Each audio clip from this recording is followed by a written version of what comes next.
Welcome back to another episode of the My Latin Life podcast. Since 2014, My Latin Life has been your trusted guide to traveling and living in Latin America. Today, I have a special guest and friend of mine. His name is David Gauthier.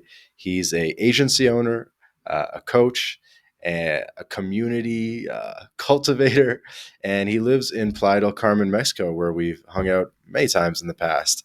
So, David, welcome to the show. How's it going, man?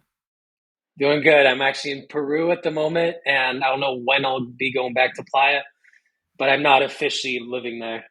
I was there for a long time, though. It's true. I didn't know you were in Peru, but I was also doing research and just kind of seeing like how long you'd spend in Playa, and it Mhm. was longer than I expected. I thought you were maybe like a new entrant, but I was a little bit surprised to know that you were actually in Playa before COVID, which basically makes you an OG. Yeah, I guess so. I feel like I'm new every day I'm there, but honestly, the time just went by fast, and even faster after the pandemic. So, for a lot of reasons that we could talk about today, with whatever questions come up, I ended up staying in Playa for a long ass time. Yeah. Fly Fly feels like home, man. And it's funny. I'm actually here in Guadalajara, Mexico, Mhm. and we have a big crew of Playa people here. So basically, like a whole bunch of people that have spent a lot of time in Playa. We've all met up in Playa, gone drinking, whatever, trips to Tulum, all that type of stuff. And we find ourselves in meeting up in other parts of the world as well. That's right. I actually haven't been to Guadalajara. How long are you there for? I've been here like two Nice. weeks already, and looking to chill because I've been just absolutely going crazy since I You've left been Playa in the hustling beginning. on the content game. You know, I've been hustling. You've been hustling. I've been hustling, but yeah, it I'm on your podcast. There you go. Yeah, dude, I have. So this podcast only got started in January of this year. I've been really going hard in getting this up and going. We've been having great guests, and it's been fun. Thinking about it from the long term perspective as well. Sometimes I've had a couple friends on, and just had a lot of people who I haven't met. So it's kind of a different dynamic depending on who's on. Um, but yeah, enough a little preamble. Um, David, by the way, dude, where exactly are you from in Canada? I wasn't sure if it was Ottawa or Quebec. Yeah, that's we could get that cleared. A lot of people are confused first with my super common French Canadian name. Basically, the first 10 years of my life, I grew up on the Quebec side. So I lived in Gatineau, a really pretty, I don't want to hate on it, but it's a pretty shitty, boring town. And then I moved to Ottawa, across the bridge from that city. And that's where I stayed until I started college and university. So I was in Ottawa for the second half of my life before hitting my 20s. And then I moved to Montreal, so back of Quebec, but an area that's a lot more not just French, so French and English, a lot more bilingual. So yeah, I grew up in Quebec for a little bit, then moved to Ottawa, and for the last 5 years, I've been all over. Okay, nice. And as you may know, I'm from Toronto. Lived in Montreal Yeah, for like 3 or 4 years. Um, when did you move to Montreal? Like, how old were you? um, right after school, 22. I'm Okay, 22, yeah, and then I stayed there for no 21 or 22, and then I stayed there for about 4 years, and then I started this whole traveling thing. interesting. And so, would you consider Yeah, yourself Quebecois or Franco-Ontarien or what? I don't honestly. I consider it, as cheesy as it sounds, I consider myself a world citizen. I don't really give a crap about, like, I'm proud to be from Canada. It's a beautiful place run by, we're not going to get into that, but sometimes by idiots. Um, and it's beautiful, but the world's beautiful, and where I'm from and the languages that I speak aren't really a priority for me. As long as we understand each other, there's always something that's interesting in all cultures and languages. But if I had to say, my mother tongue is French, and then I learned English around 12 or 13, and then I'm working mostly in English, and most of my friends are English speaking. So it transitioned to mostly that, and I still have family that speaks mainly French. So it's a little bit of both. I wouldn't say it's 100% one sided. And you know what? I feel like all Canadians should learn French to at least to conversational fluency, because if you intend to travel outside of Canada, because wherever you go, the very first question is like, "Oh, you're Canadian. Do you speak French?" Yeah, Regardless of what part of Canada you're from. and you're from Toronto, and that's I'm a. Do you speak a little bit of French? The way you Yeah, said my man. last name was pretty good. So Gauthier. You got to get Gauthier. the Okay. z. You got to get the z. Um, I no, but need yo, I need to say it every time I go to the gym because that's like they need to like verify your ID. So first and last name, and it's a struggle, man. no, and I, dude, well, because I didn't learn French growing up. Really, we Mm-hmm. got to quit in grade 9 when we were like 13. Got to But when I quit. I moved, love it. yeah, but when we were, or sorry, when I moved to Montreal, actually the same as you. So I'm. This is a segue where I'm drawing a parallel. I moved to Montreal after I graduated from college as well. When I was like 22, and I Mm-hmm. didn't speak any French at all, but it was actually my goal to learn French. And that was one of the big reasons or drivers for me moving to Montreal. I was obviously going to get paid a lower salary than if I lived in Toronto or New York or San Francisco, but I really wanted to spend some time living in Montreal, where actually where I was going to say something personal, but I'm not going to dox myself. But I really wanted to learn French, and I did. I lived with people from Rimouski and Sept-Îles, and Oh, that's basically like Quebecois. That's super French. yeah, like Yeah. super French. And I was really surprised to learn that there were Canadians that couldn't form sentences in English and stuff. And it was a super interesting time.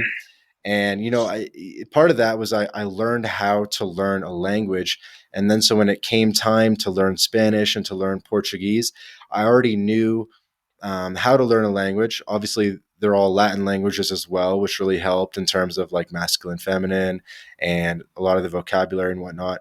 But I kind of learned what worked for me and was able to sort of accelerate my learning trajectory as well.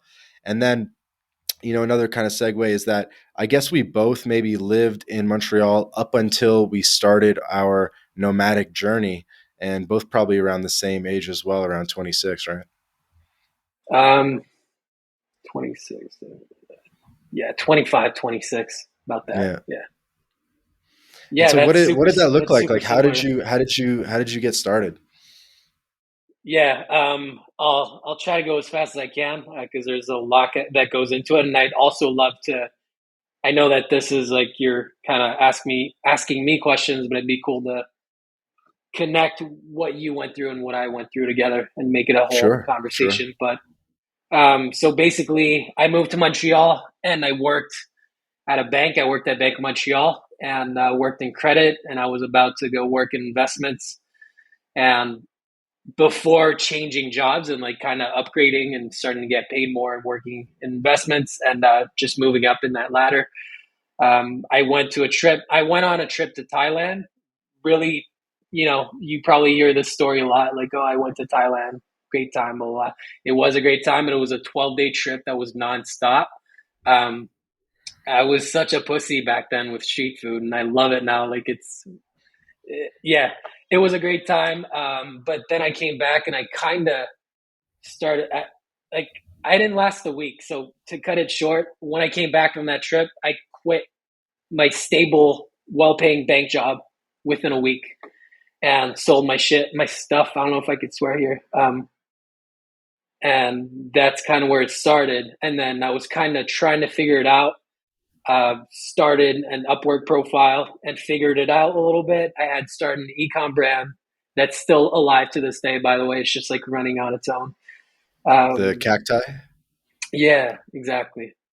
Cool. But yeah, and then in December, like fast forward a couple months after quitting, I went back to Thailand because I told myself before I go and travel to other places, I want to go to this place that I really enjoy, but actually get to experience it, have the time to actually have full conversations with people, learn a little bit about the culture, even though it's super very touristy and it's extremely hard to speak Thai. So it's nearly impossible to actually get super deep in the culture unless you go super remote. But in the end, like I grew up with martial arts and I love Muay Thai, and the food there is super bomb. So I went there for about 3 months, 2.5, 3 months, and then I came back and I had no money at all. Like I was completely in the red, and I lived. This was in Chiang Mai, I'm guessing. I stayed in Chiang Mai just a few weeks. I went all over. I went to the islands. I went to Koh Tao, Koh Phangan, Koh Phangan, uh, Koh Phi Phi, Krabi, Chiang Mai, Pai, Chiang Rai. Like I went all over. It was really cool. Um, but I didn't really work. Like what started as like having a goal to like kind of figure it out with the whole freelancing thing and like grow my ecom business in the meantime, which was like the ultimate goal at that time. Um, I ended up like just backpacking, and I'm like, ah, shit. I never really traveled before, so I'm not gonna like go be a nerd on my computer and be antisocial. Like I actually want to see what this place has to offer if I'm coming back to like intentionally do like real travel. And then I kind of came back and didn't really make any money because of that. But I wouldn't have changed. Like if I went back, I wouldn't change it. I would do it exactly. I would do it exactly the same way and just probably have a little bit more savings. Um, but yeah, I came back. I was broke as hell and was trying to figure out what the next step was. And that's when I kind of wrapped up the whole Upwork and freelancing thing because I wasn't paying myself for my ecom brand. It went to Hmm. over 500,000, but I never even paid myself a dime from that company. Um, just because like e-commerce has a completely different way of working, and like it takes a while before getting paid if you Hmm. really want it to grow.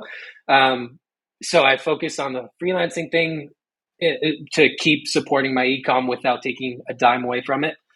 And my roommates I had before leaving to Thailand allowed me. Well, I pitched this to them because the closet.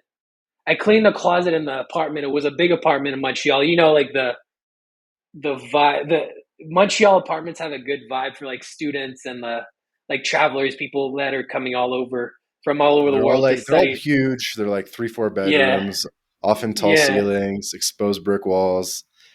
yeah, The famous metal spiral staircase or walk up. yeah. I love the vibe, and yeah, I came back and I had no money, so I asked them. I pitched this to them. I'm like, "Yo, can I live in the closet for $50 a month until I get my feet until I figure things out?" And they kind of like laughed and they're like, "Is this a joke?" And then I made the closet. I cleaned it up so well that it looked like a super tiny room, but it was still a closet. And they kind of came back to me and they're like, "Yo, you kind of like you got a really good deal because you made it look like a legit place to like sleep in." And I did that for about 4 months, and then I started traveling again. And this is when I started the whole South America. Like I went to Colombia. That was the next spot because my whole goal at the start was to just be fully remote, whatever I did, and then skip the winter because I'm not a fan of the winter. For sure. Skipping the winter is definitely a big inspiration for many Canadians and people Yeah, from the northern United States. Um, Colombia was your first Latin American destination, then, eh? it was. Yeah, and I was there for a pretty long stint, close to 6 months actually. Damn. Yeah, Okay. yeah, it's a good place. Good place to be. Nice people. But I made the mistake of hanging out with mainly with English speaking people. So it was great, nice people. I had a really good time, but I didn't really learn any Spanish. Hmm. And Yeah, so at this point where you're spending 6 months in Colombia, you had already got the freelance thing figured out, at least to the point where you could earn a couple grand a month to live on. yeah, a couple grand. Like I was still broke as hell, and I didn't like. I figured out the doing it remotely, and I live a very. I don't have a luxurious lifestyle. I was okay with the couple grand, and that's what I was making. and the money that came in for the ecom, like I said, I wasn't paying myself, so I wasn't seeing that. So what that looked like, the first 2 years, I got paid garbage because I was so scared of leaving those first contracts that I had, that if I left, like I wouldn't get more. Like I didn't have the abundance mindset that I ended up having over time. So Hmm. I stuck to stuff that was paying me a lot less than I was actually worth. Interesting. All right, so put me through like an advanced timeline. So Colombia, 6 months, and then like what maybe happened in between, and then how did you get to Playa? Yeah. Okay. So we'll because this could go on for a long time. So after Colombia, I actually purchased tickets to come to Peru, where I'm at now, and I was in Bogota and realized that it was my mom's birthday coming up, and it was her 50th birthday, and I straight up just didn't go to Peru, and like I didn't go at all for a couple of years after that to go back home, surprise my mom for her 50th, because that's a big deal. I can go to Peru whenever, as long as I'm alive. But my mom's 50th happens just once. So I surprised her. That was a big deal Yep. and great times. And then after that, that's when I came to Mexico. I like shared on my IG story, like, oh, should I go back to Peru or go to Mexico? And most people said Peru, but I had a vibe of going to Mexico because I was feeling because I was in Colombia. In Colombia, most of the time I was there, I was in Medellin, and it's a big city vibe. And if I was going to go to Peru, I would be based out of Lima, which also has a city vibe. And I wanted to have that Caribbean vibe, be close to the beach, kind of do more like yoga and meditation type shit. And that's what I did. And yeah, so that's when I went to Playa. I went to Cancun for like 3 days and didn't even know, but my grandma actually has a condo in Cancun, and she saw in one of my pictures that I was there, so I surprised her there, and then I went to Playa, and then I was there for a super long time. Okay. And so I saw that you went to Nomad Summit in 2019. I want to say this is Yeah, also the one that Jeff Marr spoke at, which is where I first heard about him. I don't know if he did the yeah. 2021, but I think it was 2019, right? Was it 2019 or 2020? Well, I think 2019. Yeah, and that was Jeff's first talk, and he can correct me if he sees this, or you could check that out to like confirm. But I think that was his first and only talk with Nomad Summit. And I didn't even know him back then. That's actually where I got to know him, and not on like a personal level, but just like part of a group that was there. And he actually had a really good talk. Um, Hmm. and that made me want to kind of like get to know him on a like higher level, just like more like reach out and like kind of hang out or whatever, see what his deal is. Um, yeah, so that's where so yeah, Nomad Summit I think 2019. it That was was it. because it was before COVID, and it looks like it was kind of like January 2020 slash 2019. So I I think it think was, but it was October. yeah, okay. So it was October Yeah. 2019, and then the videos kind of trickled out after that.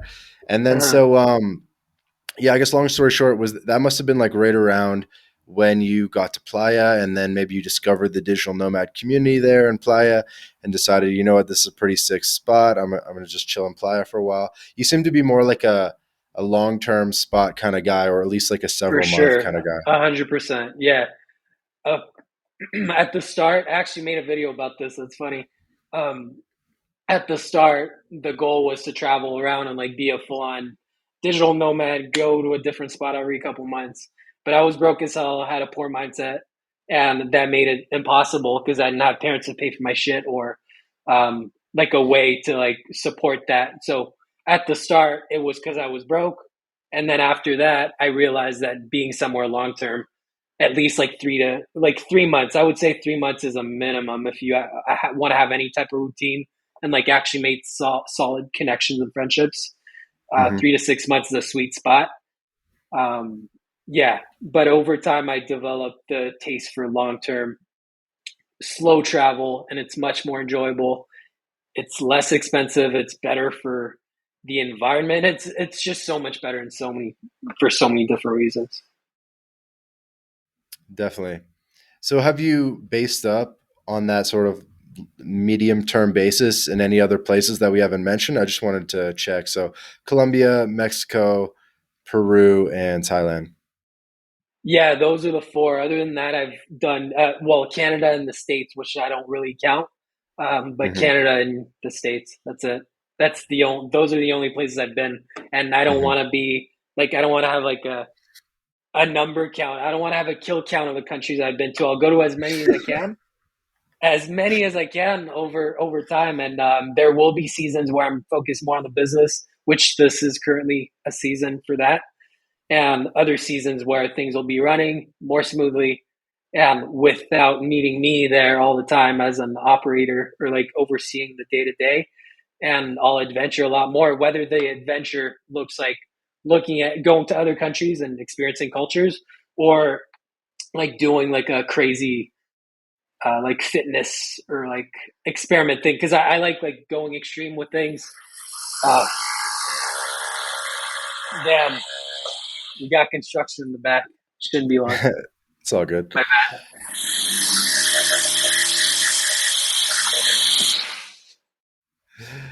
It's all right. I can edit it out. bad. Okay. And so at this point, did you get your Mexican residency?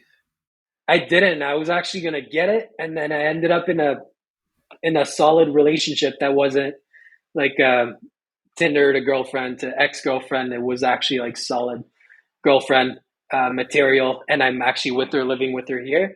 And that was right around when I was gonna make the decision to get the whole get everything I needed to actually have that, and I opted out of it just because I'm not ready for a like long term base at the moment yet.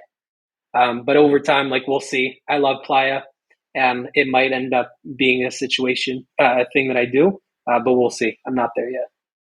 Okay. So I'm guessing you're still a Canadian resident, and so for all Mm-hmm. your freelance and stuff, you're basically getting paid to like a Canadian bank account? Yeah, getting paid US, and all my banking is in Canada, and I pay taxes in Canada. Gotcha, gotcha. Okay, yeah, you sort of just like charge in US dollars, but the PayPal or whatever ultimately.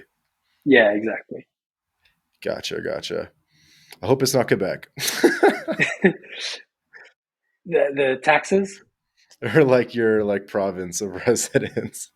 Well, it currently is. Yes, Bro, we got to work on that. You got to read some I My know. Latin Life articles. Yeah, Uh, I so do. let's actually talk a little bit more about freelancing. So obviously, I think people got a good picture of like your kind of vibe, playa, doing kind of like the medium term stuff. Um, so you quit your job basically before you started traveling, right? And so you start freelancing a bit. Um, Actually, question before that. Like, what role did podcasts play in the journey, and what sort of inspired you to start thinking about living a nomadic lifestyle? Was it that Thailand trip, or prior to that, or maybe slightly after that? Were you like listening to Tim Ferriss or guys like that, or what? Or I how was. did it like? Yeah, it was a pretty blueprint. Uh, I listened to Tim Ferriss, read his four. I listened to his 4 hour week book, and I was mostly listening to Travel Like a Boss podcast, which is actually the guy who did the whole Nomad Summit thing. He's like more Mhm. focused on YouTube now, I think. Yep, But he has Johnny a FD. couple. Yeah, exactly. Yeah, so I listened to Travel Like a Boss mostly and watched some YouTube videos. But aside from that, like I wasn't binging a bunch of different podcasts. That was the main thing, and then a lot of audibles, and that really inspired me and pushed me to do it. But I didn't really need that much convincing because I knew I was miserable at my job and I wasn't healthy, both like physically and mentally, and I had to do something different. So that podcast was like overall the main thing. And then there's this guy that was doing a lot of like freelance travel type videos, Chris the Freelancer, I think. Yep, yep. Yeah, he's like not really pushing videos out anymore. He's like based in Australia, I think. But yeah, him and Travel Like a Boss were the main things that kind of like gave me that last push to at least feel comfortable enough and confident enough to get going with things. Yeah, absolutely. These Johnny FD and Chris the Freelancer, aka Chris Dodd, were definitely some of the early sort of famous digital nomads, quote unquote, who were doing it in like 2015, 16, 17. And they really helped for me as well, sort of normalize being a digital nomad, what it was all about, get a little inspiration. Um, and you spent some time in Thailand as well. Did you ever get a chance to meet Johnny or Chris over in Thailand or in Southeast Asia? No, I don't think they were there while I was there because I was still Mhm, listening and watching their stuff. So I definitely would have joined whatever they were hosting there while I was there. And no, I mhm. didn't get the chance. Yeah, I love the Travel Like a Boss podcast. Probably actually one of the podcasts that is sort of like an early, what's the word, inspiration for my Latin life.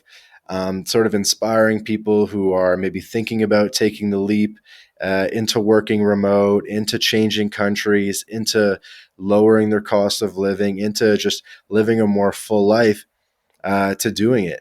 And he would interview other digital nomads and entrepreneurs. Often, people kind of chilling in the co-working space in Chiang Mai and stuff like that. And it really sort of gave you the vibe and felt like you were there.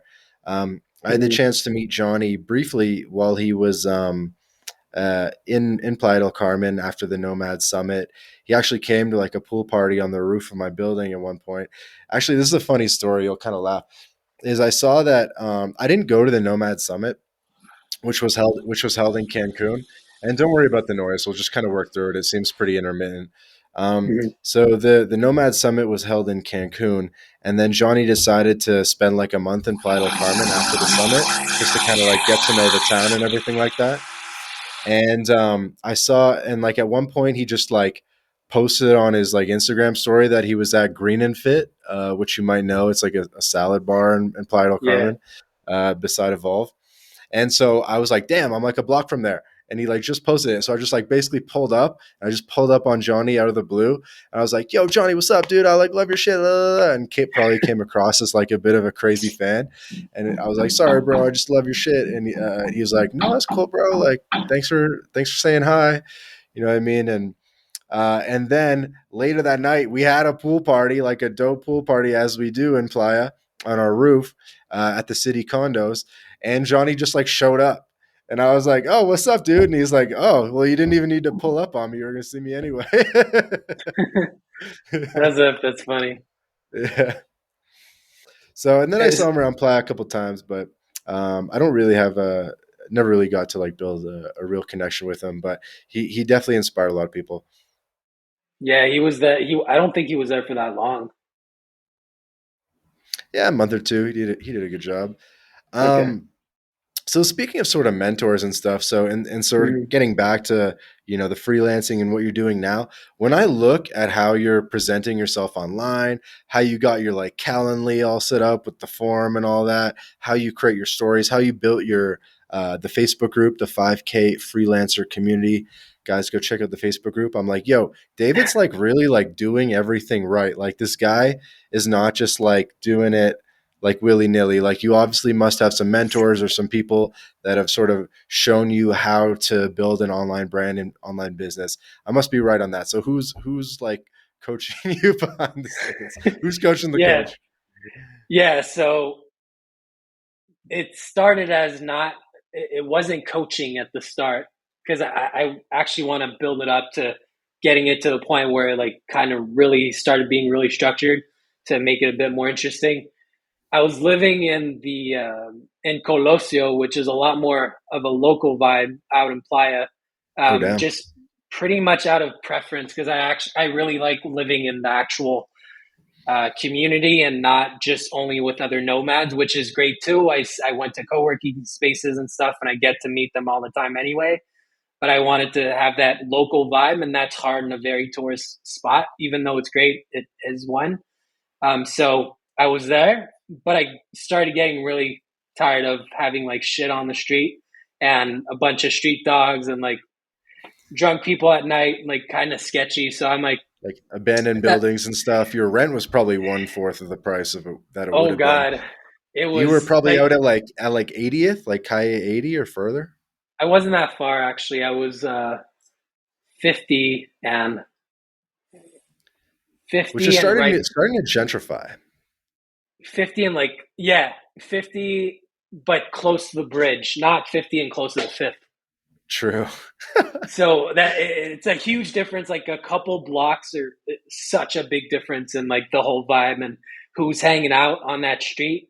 But I just got to like meet the like the guys like making the tortillas, speaking Spanish with them, having like kawamas with the homies. Like it was a vibe, but eventually it started getting old, and I really felt like I wasn't growing. Um, and I was prepping for an MMA fight and needed focus and more quality, like quality people around me, and more people keeping me accountable, and not just go home and chill in the hammock like early in the day, because it's easy to be too chill in a place like Playa, if you're not around the right people. And Hmm. this and so I was hanging out with like Neil and Jeff. So we talked about Jeff already. Yep. You know Neil, right? Yeah, of course. Yeah. Okay. So they hosted a bunch of little parties and like nights and stuff at the Manifest Mansion. They call it the nice condo over by the beach. And Yep, our yeah, I Canadians went. for our sorry, and just for reference for the No audience, they're worries. kind of like our Canadian friends that work online. They had a pretty sick condo, and they're pretty good about kind of creating like get-togethers and little dinner party type things. They would like create Mhm. their own little like flyers, basically, and like Yeah, send out the flyers on WhatsApp, and it would be like Manifest Mansion, like whatever 7 p.m. Wednesday, like be there type shit. And I remember yeah, Neil would like whip out like this like drum, and he'd like bang the drum and be like, okay, like get in a circle, boom, boom, like, and then like everyone have to go around and introduce themselves. So it was very like a sort of like hippie playa party, but it wasn't like too douchey. They're obviously sick guys, and it was well done. So you anyway, so you met the guys, you started meeting some more high quality people, and that started to put you on the path to like good mentorship and good people around you. yeah. So I was surrounding myself with more of those people, more like high quality driven people that were a few steps ahead of me.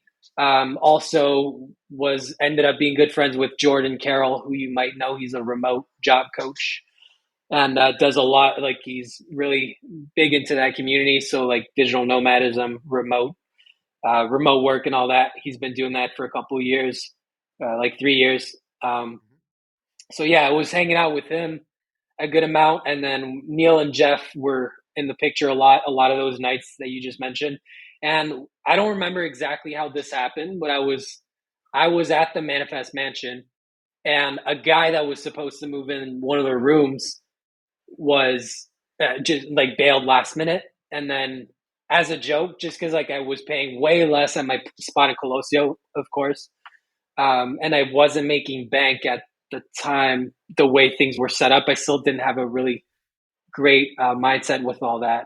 So then Jeff was chilling on the hammock at the top of the place, uh, and we started just talking about like me taking that room, and it felt like so out of reach, just because I don't think I could have afforded it at the time. I didn't have the money for it, and then I just said fuck yeah, let's do it. I need to focus on this fight because I was prepping for an amateur MMA fight, and I want it to be like somewhere that's like feels clean, has like a a dope spot, so that after I'm done like my 2 3 trainings a day, like I go somewhere that's nice. So I invested in myself there, and that's when I started really getting hooked on actually investing in myself and not be like scared of paying more for things.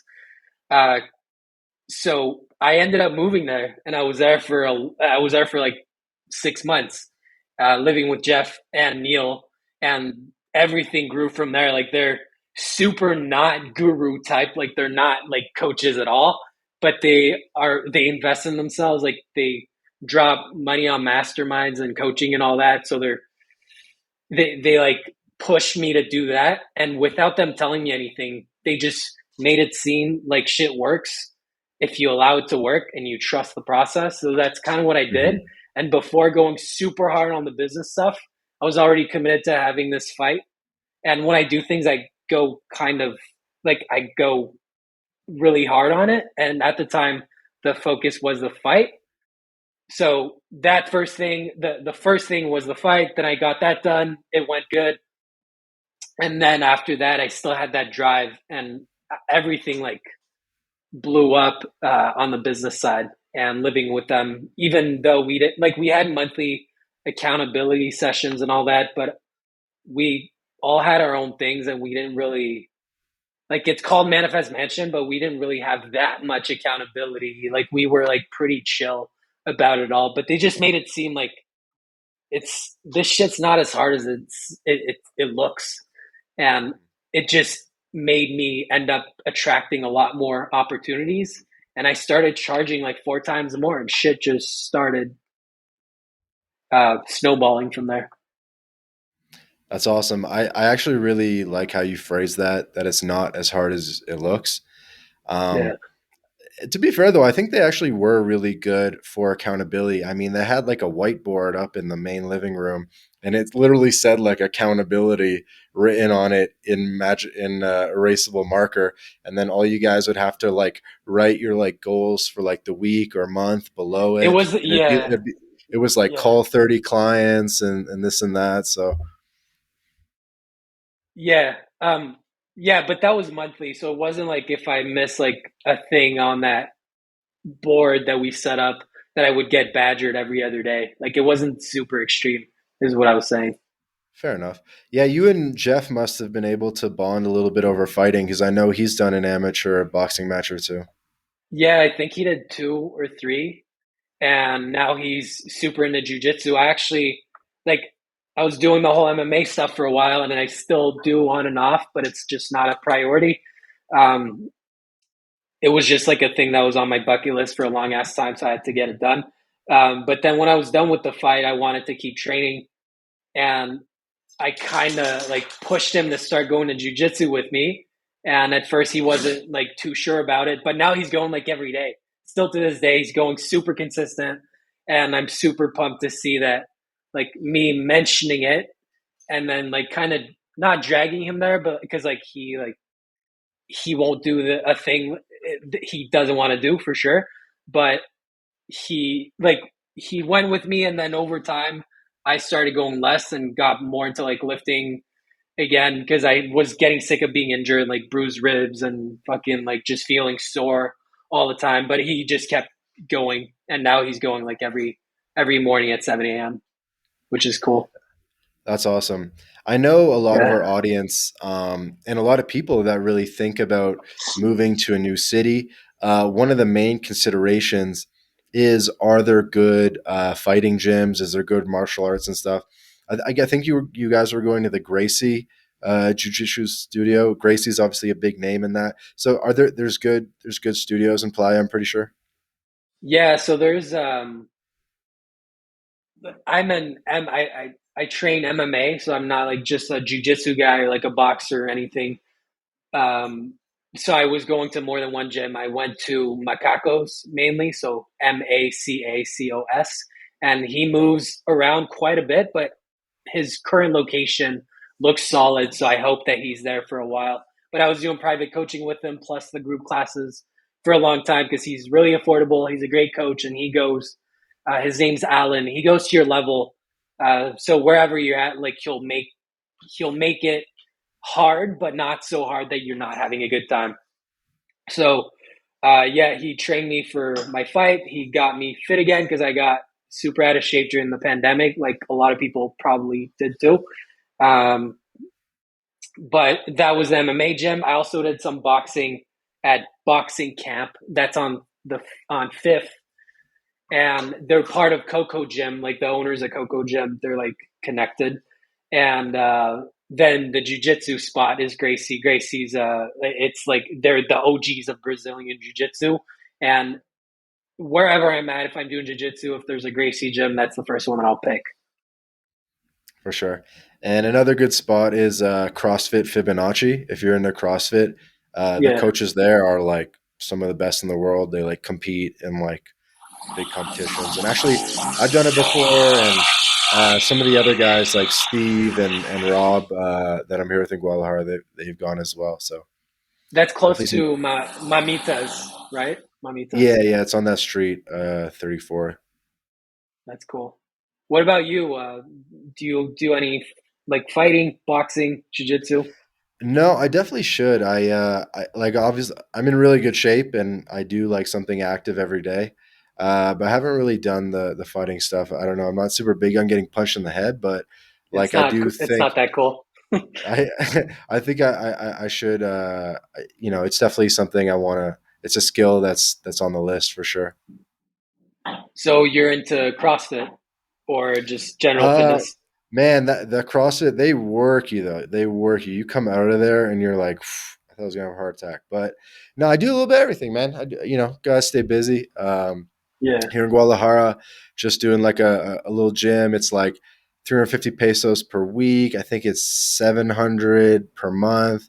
Really economical for anyone listening. That's like 17 bucks for the week, like 40, 45 bucks for the month. So it can be cheap. It can be cheap to stay in shape. I also often just like throughout the past 2 years, I've been doing outdoor gyms, and every new city I go to, I just type in Google like gym al aire libre or gym calisthenia, and just look for like some bars and just do some dips and pull-ups and stuff like that, and a mix Hmm. of that and like riding bikes and running and just body weight stuff in the kitchen floor, and just kind of do what I can to stay in shape. But So um, you probably went to Mario V a good amount in Playa. Oh yeah, Maria Villanueva is like the outdoor track and park in Playa del Carmen. It's awesome because in Playa you could easily get by without even joining a gym. There's this whole complex in the city where the soccer team plays, and then attached to the soccer team is two basketball courts, two tennis courts, and a pretty large outdoor gym that actually has like a couple different things. They have like sort of those like gymnastic rings and stuff like that as well. Hmm. Um, so it's an awesome spot. I would go play basketball all the time. My little brother was in Playa for like a month over the winter. We'd go ball. I just bought a $20 ball at Walmart. We'd pull up, and there'd be like sick 5-on-5 every evening, like from like 6 p.m. to like 9 p.m. Um, so I loved going and balling out. Yeah, it's a good time. So you did this in Playa. Oh yeah, oh yeah. Okay, so Jordan was actually on a team back in Playa. I don't know if you ever played with him, but he gets like super serious with shit. So have you ever played with Jordan at all? No, I never joined the league. I know there was one, but you didn't even need to, because you knew if you just pulled up between like these specific hours that there was Yeah. going to be a game for sure. It was actually so popular that like it would be you'd be like waiting to play if you didn't get there early enough. Like there'd be like 20 guys, and you'd kind of like form teams of five and just kind of wait, for the team to lose, and then that kind of thing. Um, so that was definitely one of the things, and just going to the beach every day, man. And riding the BC Playa. So one thing I like about Playa is they have a network of those sort of city bikes that you like put in the docking stations that anyone from Toronto or Montreal or New York City would be familiar with. They have in Guadalajara as well, and so it's like 400 pesos for like a 1 year membership to BC Playa. So like 20 bucks for a year, basically free. And it's Hmm. awesome because they'd have docking stations right at the entrance to every public beach entrance at Mamitas, at Coliseo, things like that. So the BC Playa was always a sick way to get around town, which really helped because then you'd like almost never have to take a taxi, which can be a negotiation. Yeah, if anyone's watching this and they're in Playa, they should never pay more than 50 pesos in the city 50, center. 50. Yeah. I'd give him like 70 sometimes. Depends. No. Like if they ask for more, that's not right. But if you give it to them, that's different. Feeling like you're getting hustled is not cool. But I it agree. just for people who are new to Playa to know the price, like don't ask how much it is and pay 50 pesos, no more. And then if you want to tip, you tip. That's Yeah, and the bikes, they have the same thing in Lima. I wasn't using it back in Playa. I had a bike. Those orange, reddish looking bike shops. I got one from there for like 2,000 pesos. Okay, nice. Yeah, Um, okay, so let's actually get back to business a little bit because I think maybe the audience wouldn't be fully clear on what it is you do to work online, and so yeah, sort of as part of the process of helping sort of make it seem like it's not that hard, let's kind of walk them through it. So, I guess your main freelance is you have an agency, right? yeah. Yeah, so I have a video marketing agency or company, and it started more as a creative marketing agency, and over time I figured out what I enjoy the most, like the whole process from start to finish. And I enjoy video, and you could sell videos for a good amount, and I have experience in copywriting, so I put the two together with all the project management I've done for other agencies and use that experience to build my own thing. And I have a very streamlined process of for video creation for other companies. So that's what I do with the agency stuff. So you called a video marketing agency. I Yeah, I've been in, online business for a while and I still can't even fully picture what that is. So you're creating videos for people or like what's the like yeah, break it down for us. yeah. So you could all. I call it video marketing agency. It could be a video production company. So whatever term you prefer, but the videos that I make are mainly video ads. So they're videos for marketing purposes or content marketing. So that's why I call Hmm. it that. Okay. And are these like animated videos or are they sending you footage and you just like slap it together, edit it together or what exactly does it look like? Yeah, so I take care of the script writing and the copywriting and the structure and the hook, the call to action. So I help them with that. So there's Uh-huh. a lot of marketing that goes into it. It's not just post production and video editing. It's videos for a goal to get sales or grow their audience. Um,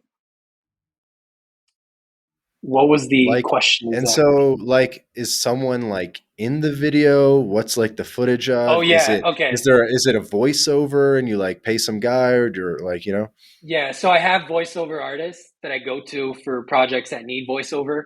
Some of them I actually do it because they want my voice, and then there's music, there's voiceover when it's needed, there's footage that they provide me that mostly is what happens because I don't have a video team that goes physically somewhere and shoots things.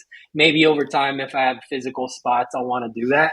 But currently, it's right. mostly post production with a mix of footage that they have with B roll, stock footage, and video animation. So it's a mix of all that. Okay. And do you use like video blocks or something to get the stock footage? Yeah, like paid and free stock footage. Yeah. Gotcha.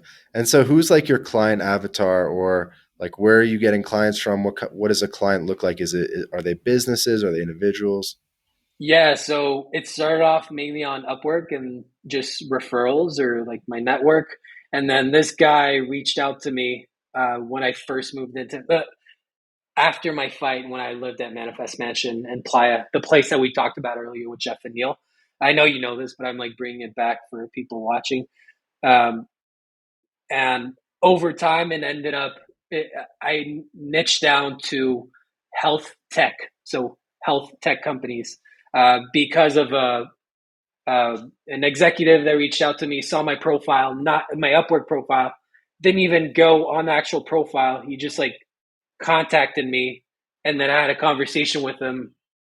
Then I had a project, and he liked it, and it kind of snowballed from there. And I started focusing more and more on those industries, on that industry. So health tech is the main industry that I focus on. So video for health tech companies. Okay. And do you actively like brand yourself for that niche and you're like, I'm the expert in video content creation for the health niche? I should, and I don't have enough help at the moment, so I need to grow my team to be able to do that more in a more organized fashion. But that's the goal. But I do have that, like on LinkedIn, for example. That's what I say, and on Upwork. I'll still take on like projects that are not exactly in that niche, but if I'm outside of that and if I'm promoting the business, that's that's what I say that I do and for which what industry I do it for. But I'm not gonna refuse a person to work with me because it's not a health tech company. Over time I will do that, but it's not there yet. Okay. And so, what is like the pricing scheme or the business model look at like? Do most people only want one video, or do they want like a sequence of five videos? Are you packaging other sort of like products or features with the videos as well? Yeah, so it usually starts with one video, and a lot of the people that either reach out or that I reach out to more often than not need other videos, and if they like working with me, which so far they have, they reach back out and we get a contract going outside of Upwork. So usually the top of the funnel would be Upwork, and then it goes away from Upwork over time so that there's no like crazy fees or anything, and it's something that's more in my control and not another marketplace. Right, right. So you And do sort of, so you get the client through Upwork, typically just one video or something sort of small, almost as like a proof of concept. And then you hope to do good work and then kind of retain that client and do more videos for them in the future. yeah, and they're like I won't go for projects that aren't in the margin that I want to be at. Like I won't take on a project that's shit paid just to get them outside because they'll pay me shit outside of Upwork too. So I still Sure. go for people that are looking for experts, people that have the budget. Places like Upwork or like Fiverr, like whatever freelance marketplace, they're frowned upon because there's so many people not willing to pay, but there are also people willing to pay. Just like on Amazon, there are a lot of shit products and there are good products as well. It's a similar situation going on marketplaces like this, and there's a bunch of warm clients ready to pay and they're looking for you. So as long as you present yourself the right way and you have a clear Uh-huh. hook, description, and call to action, and work to show for it, then there's a bunch of high quality stuff on there as well. There's a lot of people undercover making bank on platforms like Upwork. But yeah, that's where I start mostly when it comes to marketplaces. I'll start on the marketplace and then slowly get them out as we build trust. And that helps because you can get a review from it. So Hmm. once you get the review, you close that first or like a couple projects, then you get them outside. Unless you really want to stick with Upwork, which it hasn't happened to me so far. Gotcha. And so how long are these videos typically? Is it like a 60-second quick promo trailer type thing? Is it like, I'm guessing like 5 to 12 minutes, or are some of them like pretty long, like half hour, hour? No, never long. It's short, 1 to 3 minutes for at least for 1 to 3 grand overall. 1 to 3 minutes for 1 to 3 grand? Yeah, which is not even that much if you go outside of that. The videos are expensive. High quality videos with actual like marketing strategy worked into it, and someone that's actually done the research, helped you with the copywriting. It's actually cheap in the end, and there are people willing to pay for that. It's harder on marketplaces, but it's worked for me and other people I know. So it's That's just not awesome. worth being cheap. It's not worth being cheap at all if they're out there. Because as you know, I mean, outside of my Latin life, I also have my own personal YouTube channel. You know, little small little 3,000 subscriber type thing, Oh, and that's I solid. It's good. yeah, and I put out I put out videos. I edit them all myself, Yeah, um, and so I know what goes into editing to some extent. I bet. And actually, so do you do your own? You know how to edit? You do your own editing? I don't Do you? know. You don't know how to edit at Like all? I know how to put together. Like I can edit, but I'm not the editor. No. Okay. And so are the editors using, because I use ScreenFlow, which is like an extremely Okay. simple software. I guess they use whatever, Adobe, whatever it's Adobe called, Premiere Pro and Final Cut Premiere, Pro. Final Cut Pro.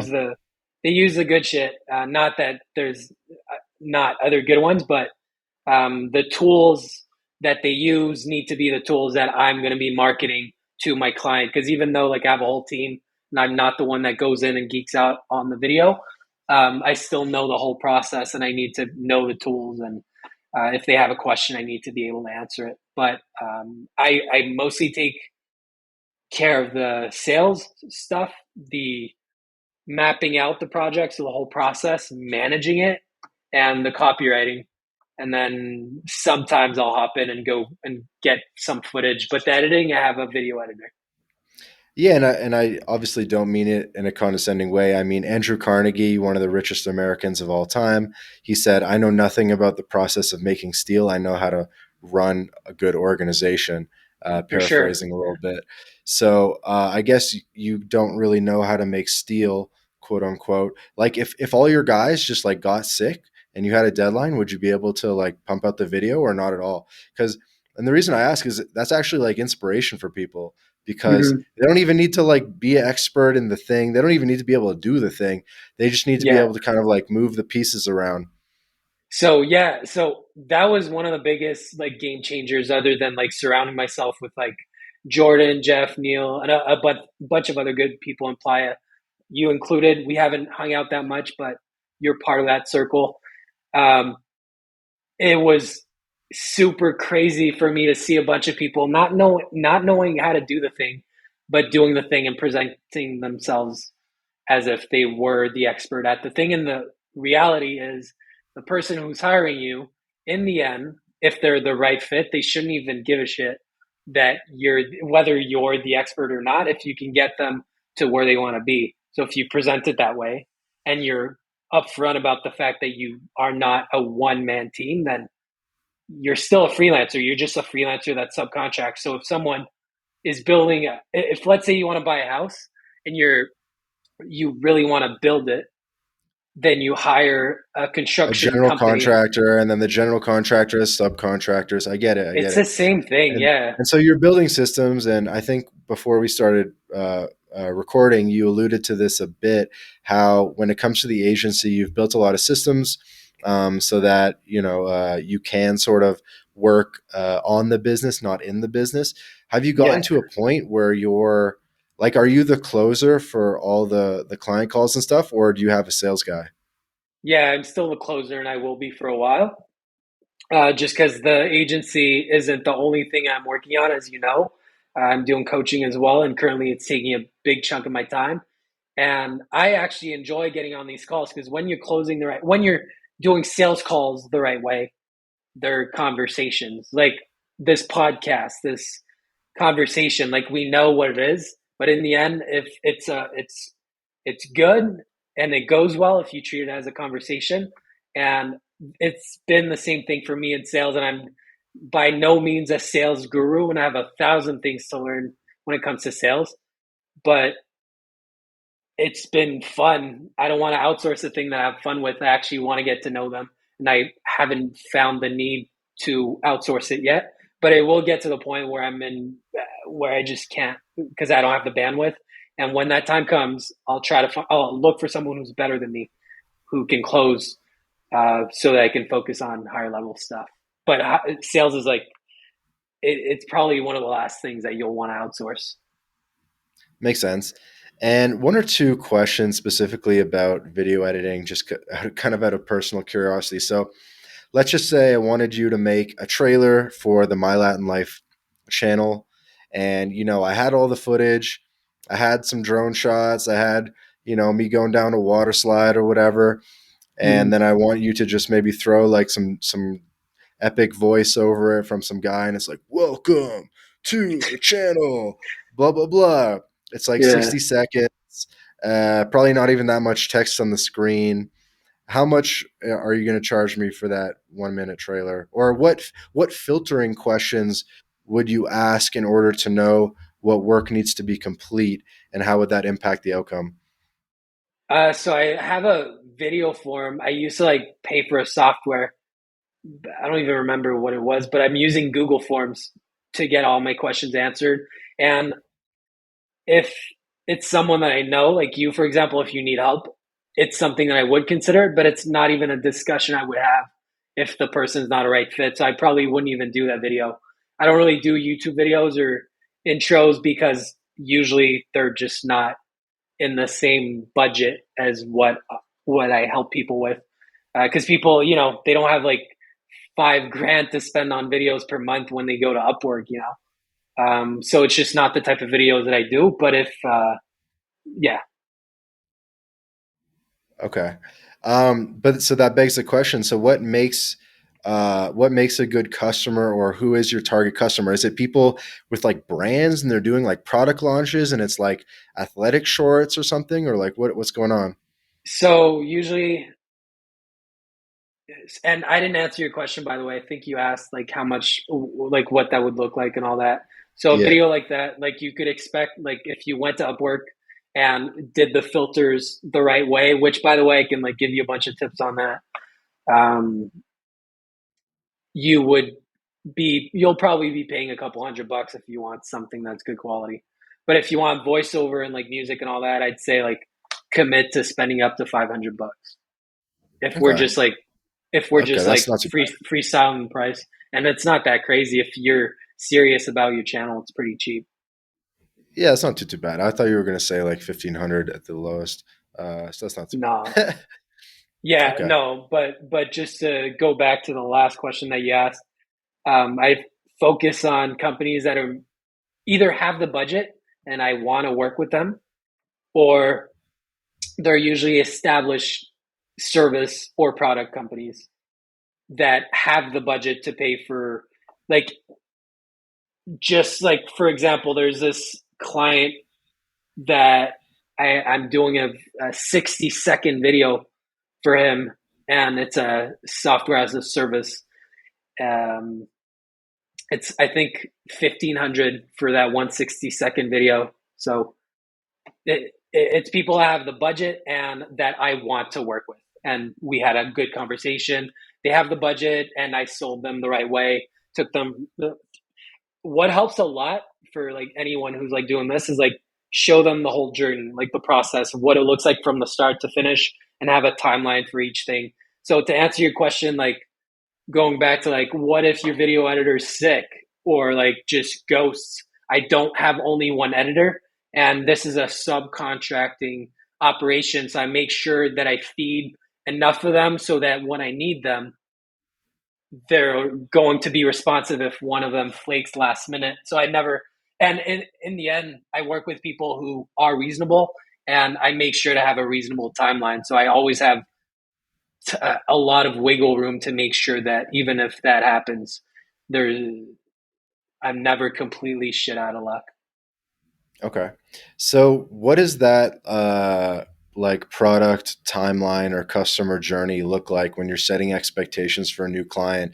So Yeah, they submit like the requirements and maybe some footage of, whatever, like a model in the athletic shorts or whatever it is, and then or whatever the SaaS, you know what I mean? Like, and then yeah. so what it just like walk me through what happens next all the way to the finished product. Yeah, so big picture, it starts with like the sales call, like onboarding call. By the time we got on that call, we're kind of like closed because like they want to work with me by that time, so they're like warmed up, ready to go. Um, so we have that call, so it's like an onboarding call, and then we schedule a kickoff call. This is where we talk about everything that has to do with the project, and I have like a Google Doc with questions that I go over and make sure that they ask all the questions they need to ask. And then after that, well, and during that time, I make sure that they fill out a video request form. So they go through all the questions I ask them, like, where are you, like, what's the goal of this video? What footage do you have? Whatever, like, what format, what platform, all those things, and how long it is, so I can give them a final quote. And then once I have everything, like all the brand assets, all the assets, the footage, the pictures, the login of things, if I need to log in somewhere, then I put all that together. So that's when the research and brand and asset phase starts. And that's usually a week. And then I usually present it at being 2 weeks because shit happens, and it's good to always have wiggle room.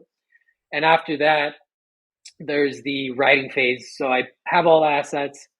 Then there's a writing phase. If they have a script, then I just coach them on that and improve their script. If they don't, then I take care of that. It costs more. And then I get each phase, I approve it. So after the research phase, is like, this is what I found. This is kind of what we're going to do. And then I do the same thing with copy, approve it. And I don't do anything until they approve it so that there's no like back and forth BS. And once the copy is approved, then the post production starts. And before the post production starts, there's a storyboard that's made. So to show visuals, show the script, kind of what it looks like. Again, showing Yep. the journey, showing them what to expect. Just like going to a restaurant, you appreciate seeing a menu. And the more pictures you see and the more of the journey you see, the more like trusting you'll be. So it's the same Right. idea Right. here. Right. Um, yeah, and then post production, and then I let them know how it's going, and that's depending on the complexity, around 2 to 4 weeks. And then there's back and forth, and there's 2 to 3 revisions depending on how much they paid, and it's not unlimited. There's 2 to 3. I cap it out so they're more respectful with the feedback that they give, because I don't move the needle unless the questions are answered and confirmed. And then after that, if they still need revisions, I just charge them hourly, but it's never been the case.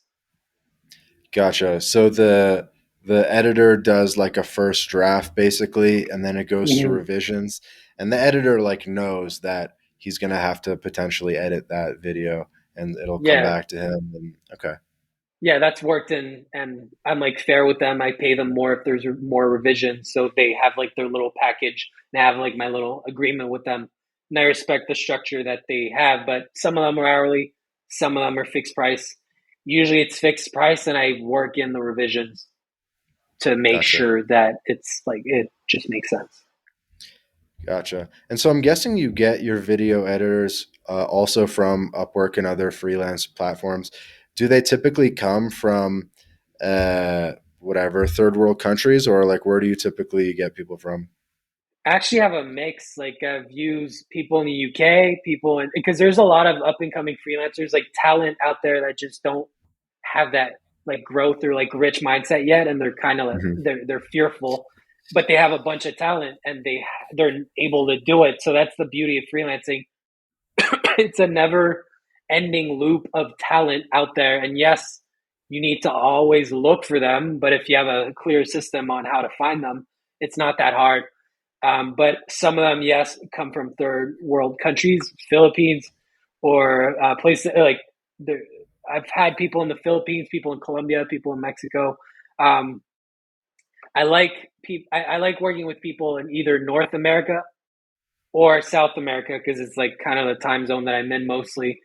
Yep. So over time, that's what I'll be focused on. But I do still work with people out in the Philippines, but it's not strictly that. Like I'll pay you your worth if it's hitting the profit margin that I want to get to.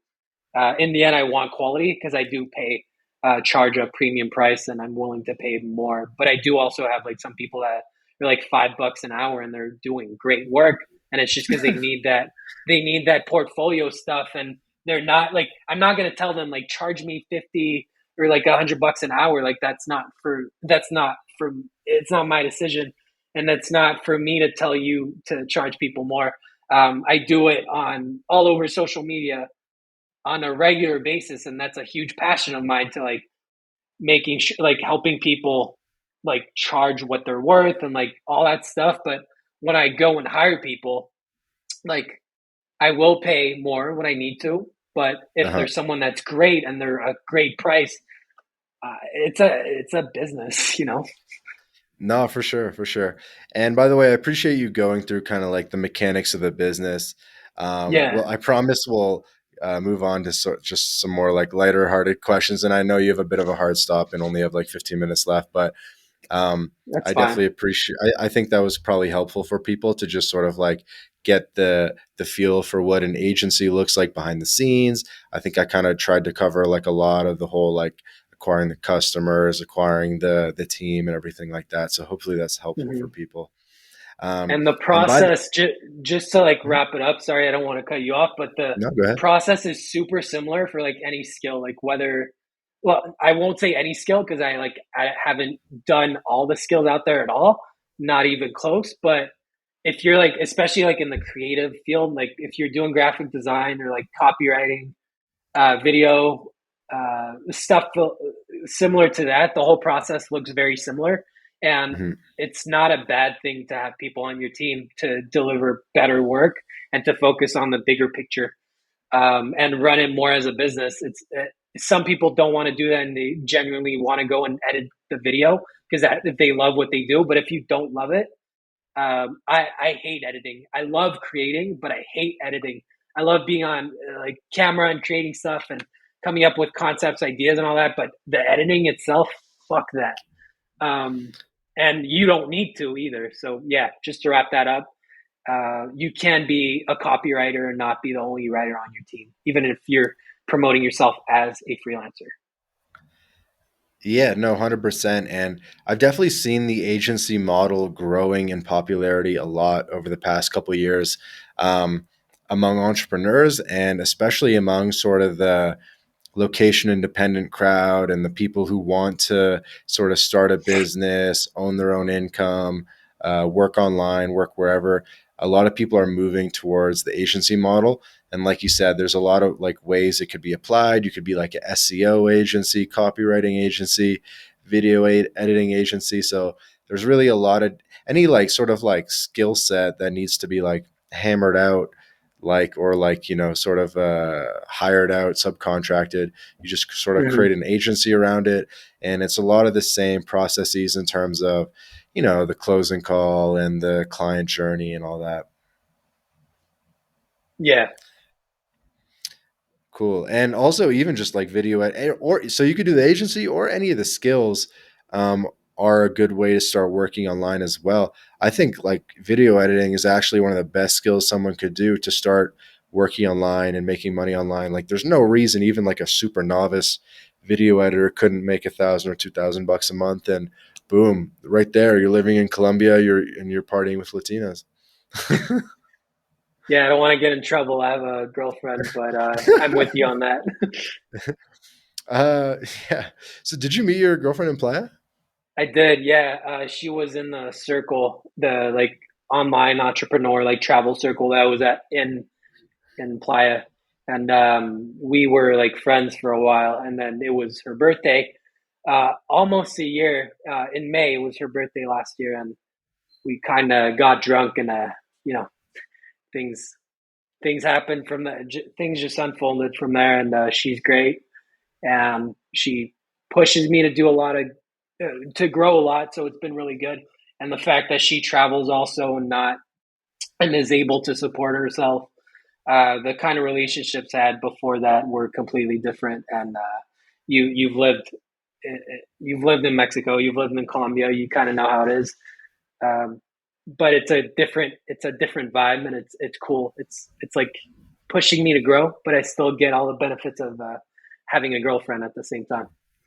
No, dude, that's the ideal situation. If you can find a partner that's already a digital nomad or already making money online, that's awesome because Mm-hmm. there's a lot of friction when you have someone that does have online income and then someone that's sort of stuck in the same spot.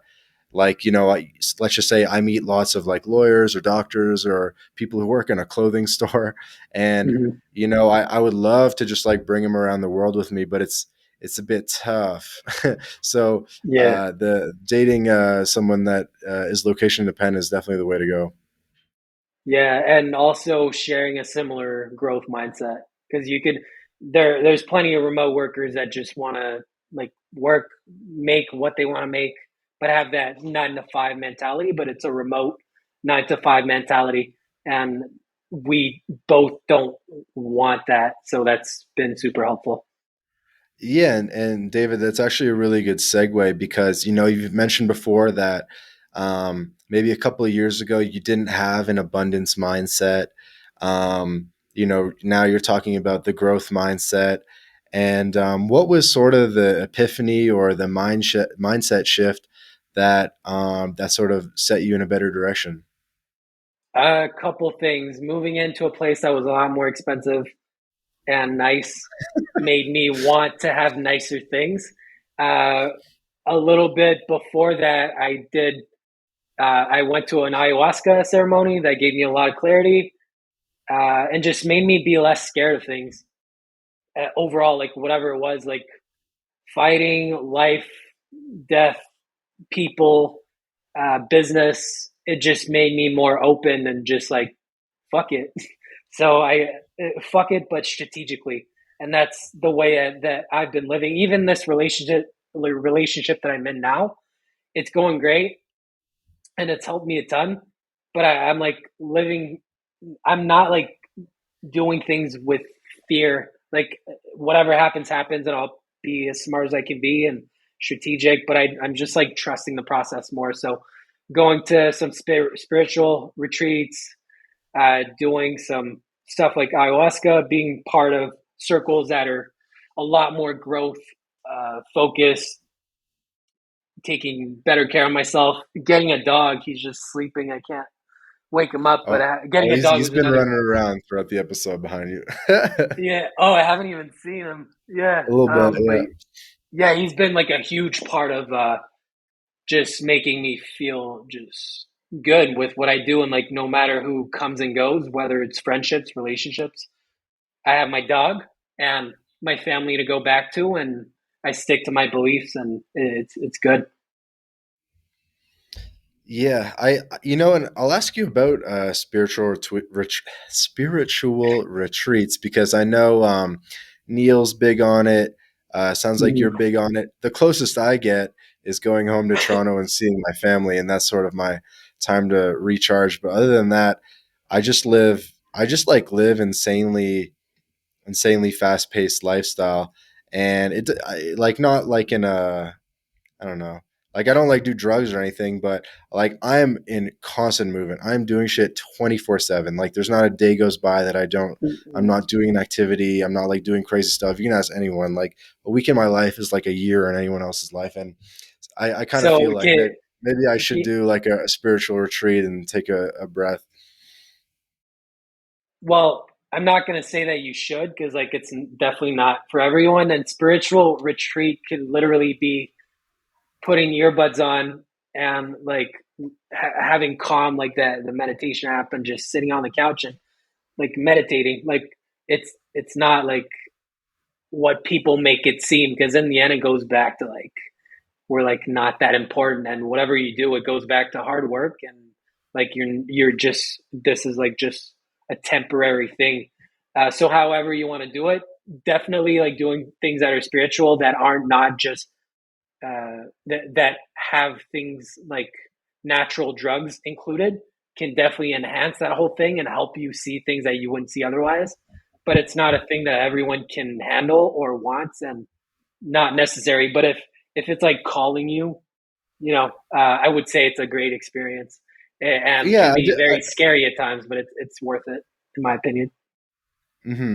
Like I don't feel lost. I definitely know I have a lot of purpose in my life, and I do take breathers. Obviously, I go for a lot of like walks during the day with podcasts and stuff like that. Try to get in nature a little bit, but I've never done like a crazy spiritual retreat with like shaman or psychedelics or whatever. Um, Mm-hmm.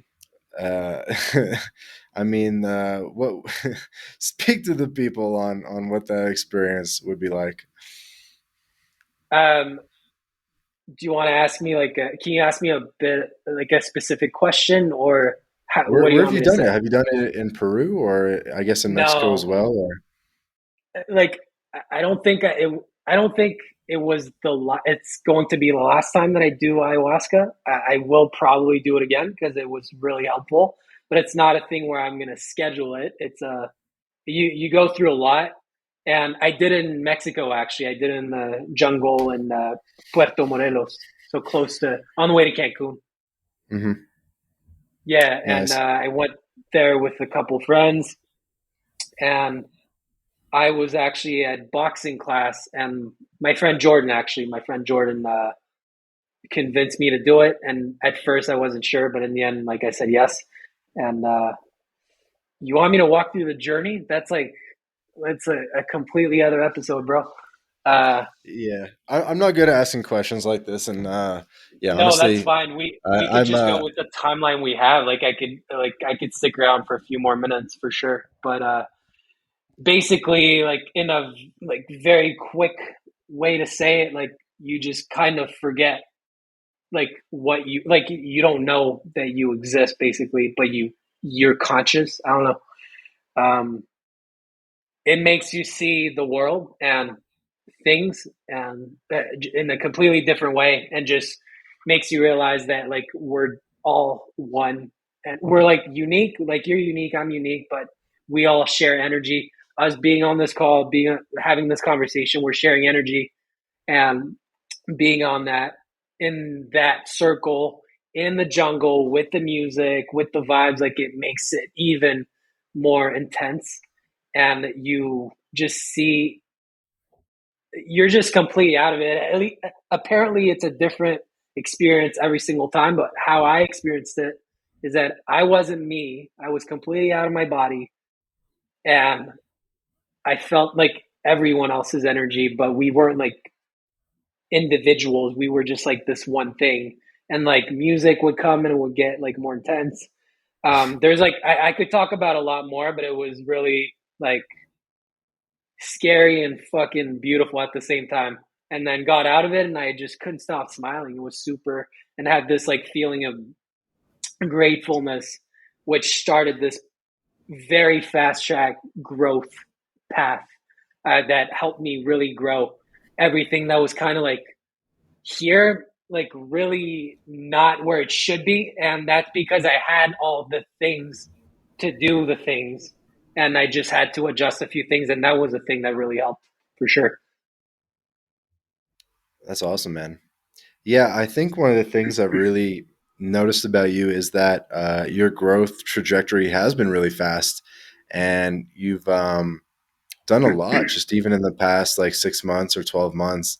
I mean, you went from, you know, freelancing for a couple of grand a month in a super ghetto apartment, sharing wamakas, sharing 40 ounces of beer with street guys, I guess, now you're like a business owner. I'm sure you kind of, crack 5 figures a month for maybe the first time. Um, you've set up processes. You're venturing into other business as well with the coaching and stuff like that. Mhm. So definitely, yeah. Would you agree with kind of what I'm saying? There's definitely been a lot of growth with even just within the last little bit. Yeah, there's been a ton, and I could have made a lot more money if I had paid myself with my e-commerce business that I had, and it's still running, and it was making high five figures a month, and I could have paid myself a good amount, but I decided not to because I didn't feel the need. And then COVID kind of screwed it up because it's in the portable fitness niche, so it really affected. Like we had a huge. We had huge numbers for the first few months, and then it kind of went down from there. Um, but it wasn't like that. Wasn't my first taste. It was a choice for me to live very minimally because I believed in my business and its long term growth more than I did being in a bougie apartment. I didn't really care all that much. So it wasn't anything new to me. I had access to it if I wanted to, but um, the like e-commerce is different, so I won't even get into that. But with the agency stuff, the service business, the mindset, being around the right people, and really investing in myself and investing sums that are scary, and doing things in a way where I'm not just a technician, but I'm actually building a team and delegating without having the stress and just trusting the process, but being smart about it. Having a dog and having a solid girlfriend, those are all things that really help me catapult to another level within a pretty short time frame. Definitely. And yeah, I didn't even really get a chance to talk about the e-commerce thing or what's up with that, but that's okay. I don't have, it's fine. It would throw us off track at this point. All Um, good. so just like one or two more questions. Yeah, so this is of course the My Latin Life podcast. So I thought maybe we'd talk up Latin America for a minute. You've obviously, flown home for birthdays and Christmas and stuff and continued coming back to Latin America. You've seen a couple different parts of Latin America. You've chosen kind of not to go back to Asia, even though it's kind of close. But yeah, anyway, so you've chosen to keep coming back to Latin America. What do you really like about Latin America? What's strikingly different compared to back home in North America? Yeah, what keeps you coming back? Yeah, there's a lot of things keeping me not going back home. So just meeting other people at home, it's super hard to meet people that work online or have online businesses and see the world in a way that's outside of the box and not in the box. It's really hard. It's getting harder and harder actually to have conversations with close friends that I grew up with or even family members just because they see the world in a different way, which is not a wrong way, but it's a bit more like cookie cutter, like structured. I don't want to say it like in a condescending way, but it's more like there's like a clear path. And being whether I'm in Thailand or like somewhere in Europe or Mexico, if I'm around people that are working online and building online businesses, it's it's easier to get in that vibe and growth mindset and all that. But just being, I'm kind of forgetting what the question was. Why Latin America? Yeah, it What do you just like about it? unfold. Yeah, okay. I like the food. The Latinas are beautiful. If my girlfriend sees this, she knows this, and I'll get in shit. She's actually part Mexican and Spanish and Portuguese, so it's not like she's not on that boat. But there's a lot of beautiful people this part of the world. So that was a thing. The food, the the culture, just how people like in Canada, people are very reserved, and a lot of times like just saying hi to them on the street or starting up a conversation is just weird and you're seen as a creep, and it's a lot more open here, and it's like easier to have like a laid back vibe and just have a conversation with someone. I feel maybe it's just because I'm like traveling so it makes it seem that way, but I feel like the like in Mexico and Colombia, in Peru, what I've experienced so far, they're just more open, and it's not as weird to start conversations with them if you approach people the right way. And this I'm talking like friends, people at co-working spots, girls, whatever. It's just like more open. People are not as reserved, so it makes it easier to be social, it feels. Definitely. I mean, of course, it's a little more jovial, a little less serious. But I think Mm-hmm. part of the another sort of interesting aspect that was a an epiphany for me of what you kind of alluded to is that you actually get a lot more access to people. And if you were back in Toronto or Montreal and you knew like a $1 million agency owner and you said, "Hey man, I'd love to, get lunch with you or a coffee and kind of talk about agency stuff," they'd be like, bah, like, and wouldn't even, it would be very difficult to get that meeting or to hang out Mm-hmm. with that person or to be like, hey, do you want, why don't we walk down the street to the club and, the reggaeton is going or whatever. Yeah. But in Latin America, like, or it'd be kind of the same thing in Bali or whatever, you just have a Mm-hmm. lot more access to people, and I feel like people have a lot less of a barrier. And yeah, you just sort of meet a lot more interesting people, and everyone's doing something interesting. I think in Playa del Carmen probably has like the most entrepreneurs per capita of anywhere in the world. I mean, you have maybe 250,000 people, and who knows how many entrepreneurs, thousands, It's right? a lot. So a lot of very high human capital people. And not only are they there, but you kind of have access to them as well. Mm-hmm. Yeah, and it's small. Like a lot of these places, like most people are kind of around the same neighborhood, so it's super exciting. Like having coffee with someone in a place like Playa, or like going out for lunch, or going to Fusion. It's easy. It's easier. It's just a lot easier. I'm super. I agree. I can only imagine just being in Toronto and being, you have like a business meeting, like quote unquote business lunch, and then you're like, hey, yeah, we're gonna like go to the hookah bar. Like, do you want to join? They'd be like, definitely not. Yeah, and it would have to be like a super planned thing, and Yeah, no, it's different vibes for sure. For sure. Well, we'll kind of leave it there. I mean, I think that's a decent spot to end on. What does the future hold, David? Like, what is the next like maybe year or 2 years look like, or So we longer? didn't really, yeah, we didn't really get to talk about that, but a really big thing that I'll be focused on is the coaching stuff that I'm doing. So helping freelancers either start people like aspiring freelancers start their freelance business or grow their freelance business. That's like a big thing, and I waited a long time to do it just because I didn't want to just transition to being a so-called coach. I wanted to continue doing my thing as a business owner while teaching people along the way. Because once you get to a certain level, it makes sense. I feel if you really want to truly grow to be a teacher, and I was never really a fan of the whole school uh, traditional education system. So I really want to have my footprint there. So what's the next little bit's looking like, whether it's a year or two or whatever, going all in on helping people get started with their freelance business or grow to a point where they're happy with the numbers that they're making and the skill that they're working on, and get them remote if they're not, or get them to a point where they're enjoying their lifestyle and enjoying the fruits of their labor. So that's a huge thing. And then keep growing the business and creating jobs and opportunities out of it, and keep meeting people like you, people like me that aren't me. And yeah, just doing more of what I'm doing now and even more optimized and more of it with more people. Definitely more.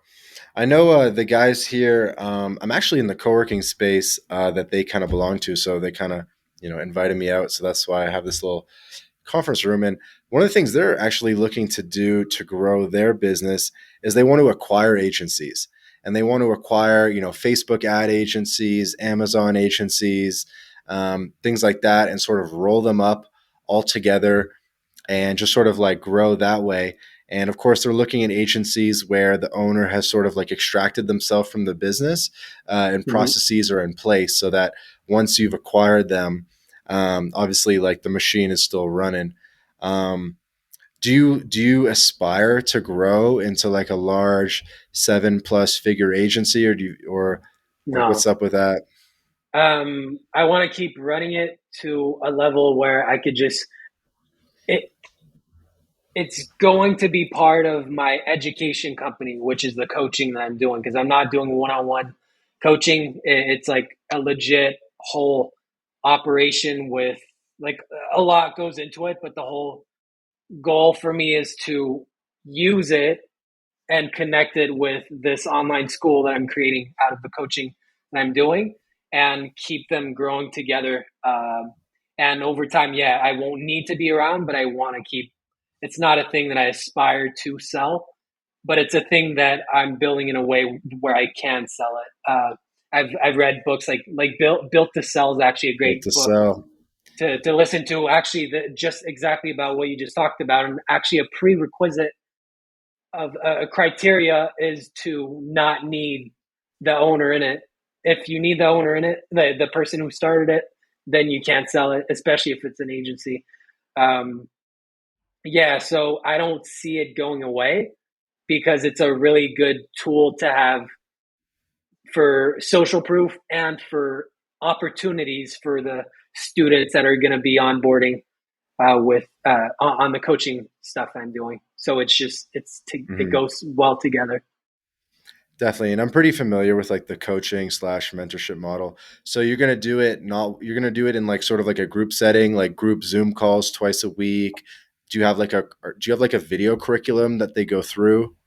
Yeah, so there's like pre-recordings, there's a private Slack channel, there's a Facebook group, but it's like brand new and kind of dead at the moment because I'm like actually giving value to the people that are like investing in themselves and like paying for it.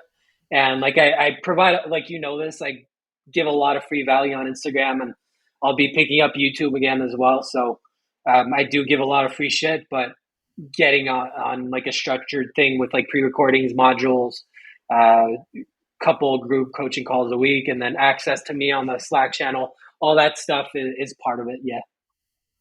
Dope. Love it. Sick, man. So we'll kind of wrap it up here. Any Mhm. last sort of promotions or things that you want to mention, plug, etc.? Not really, man. I don't want to plug really anything. If anyone wants to keep follow my journey, like you could plug my social media. So if there's anywhere to put that, you could feel free to do that. But I'm just wanted to have a chat with you and support the podcast and actually get to know you a little bit more. So we might have to have another call. For sure, man. Happy to Yeah. do it anytime. And yes, in the show notes, I'll be able to link up whatever you want, your Instagram, Facebook group, Twitter, maybe the website as well. Even cacti if you want. And They could just go on Amazon for that cacti performance. I shut down the Shopify because it's like, yeah. So cacti performance. If you want portable fitness equipment on Amazon, we'll plug that. It's like the least of my concerns, though. I feel you. Yeah. No, sick, man. This has been an awesome conversation. I really liked what you said early on about sort of just making things sort of, what's the phrase you used, but like making things seem sort of relatable and how it's really not as hard as it seems. As long as you Mm. trust the process and keep moving, you're going to get there. Yeah, and it's not more complicated than that. Whatever we tell ourselves, that's like if there's something to take away, because like a lot of stuff we talked about, it's like stuff that I've done, but in the end, like it's not that complicated. You just need to do the thing, whatever it is. Like Mhm. you're doing a podcast, I'm doing my thing. It all works. Oh, and one last like tiny little question. So I noticed that on Calendly you have a discovery call and a strategy call.